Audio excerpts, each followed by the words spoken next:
The bustling heart of Midtown Manhattan, known for its relentless energy and vibrant atmosphere, became a scene of chaos and fear.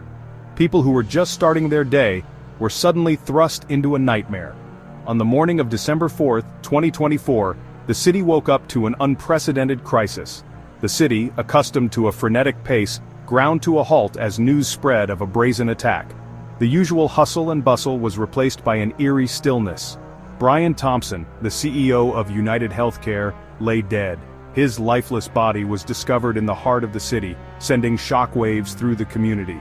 The news sent shockwaves through the financial district and beyond. Investors and employees alike were left in a state of disbelief. This wasn't just another city homicide. The implications of this murder were far-reaching and deeply unsettling. This was a calculated assassination, meticulously planned and executed with precision. The victim was no ordinary citizen. Brian Thompson was a prominent figure, a leader in the healthcare industry. Thompson was a giant in the healthcare industry, leading one of the nation's largest insurance providers. His influence was vast, and his loss was immeasurable. His murder sent ripples of fear and uncertainty through corporate boardrooms across the country. Executives everywhere were on edge. No one, it seemed, was untouchable.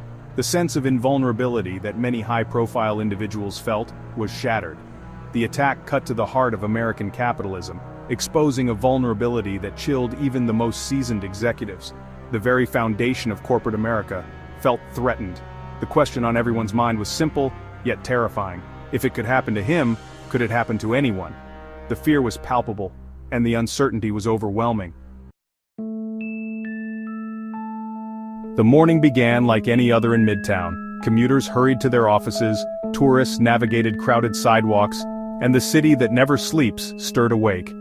At 6:45 a.m., Brian Thompson emerged from the New York Hilton Midtown. He was alone, a routine he favored, confident in the anonymity of the bustling city.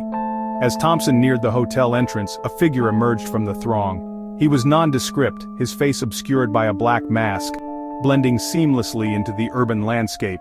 Surveillance footage captured the chilling sequence of events that followed. The assailant drew a pistol, the metallic glint barely noticeable in the morning light. 3 shots rang out, their sound swallowed by the city's din.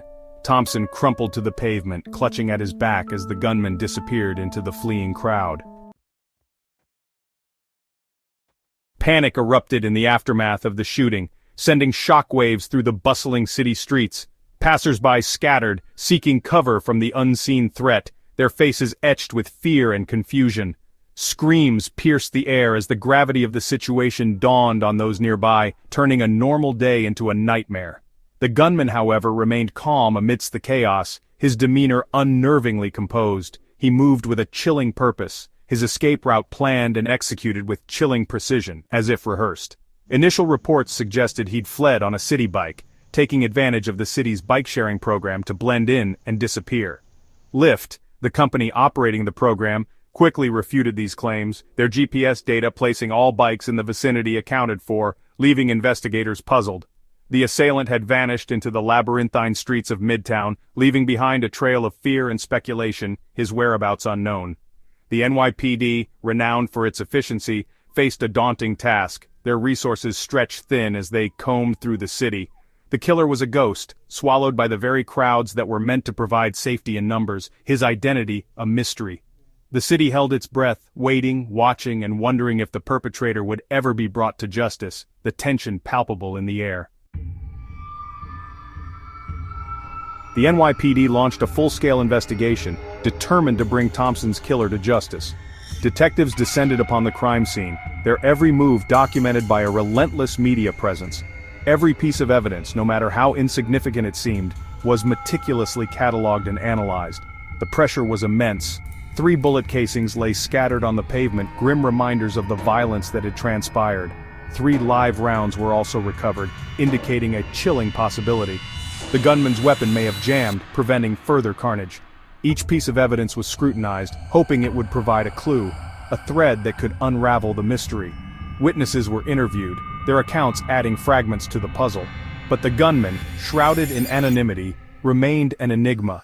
The NYPD released grainy surveillance images to the public, hoping someone, somewhere, might recognize the figure lurking beneath the mask. As the investigation unfolded, a chilling detail surfaced, adding another layer of complexity to the case. Etched onto the bullet casings, almost invisible to the naked eye, were three words: deny, defend, and depose. These words, seemingly random, sent a shiver down the spines of seasoned investigators. The words were quickly linked to the 3 Ds of insurance, a tactic employed by some insurance companies to minimize payouts. This revelation shifted the focus of the investigation, pointing toward a possible motive rooted in resentment towards the industry Thompson represented. Had Thompson, a powerful figure in the world of healthcare, become a target of his own company's practices? The question lingered, casting a long shadow over the investigation.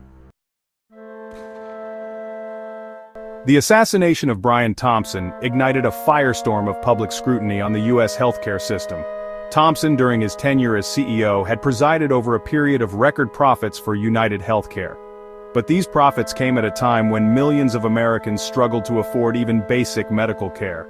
Thompson became a lightning rod for criticism, his name synonymous with the perceived greed and indifference of the industry. Critics argued that companies like UnitedHealthCare prioritized profits over patients, their bottom line more important than the well-being of the insured. The cryptic messages on the bullet casings only amplified these concerns.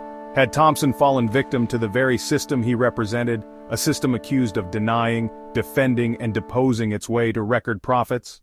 The NYPD, working tirelessly, followed every lead, no matter how tenuous.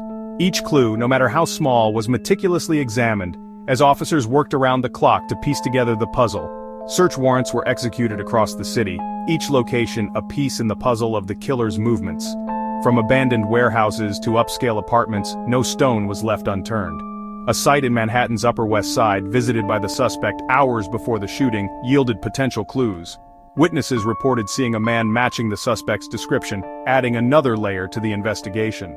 Thompson's hotel room at the nearby Marriott was meticulously examined, investigators hoping to uncover any connection, any detail that might lead them to the killer. Every item in the room was cataloged and analyzed. His laptop, phone records, and personal effects were scrutinized, searching for any hint of a threat, any indication that he knew he was in danger. Digital forensics experts worked to recover deleted files and trace communications.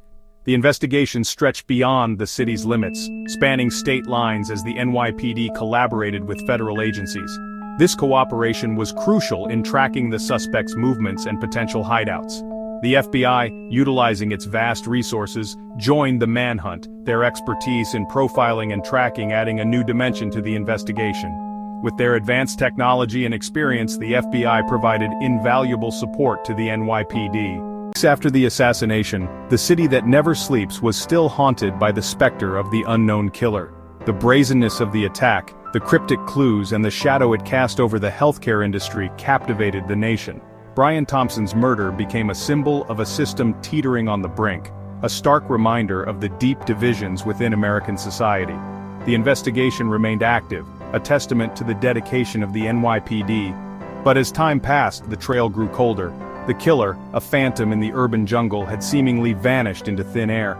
The city, once vibrant and alive, now held a collective breath, waiting, hoping, praying for the day justice would be served.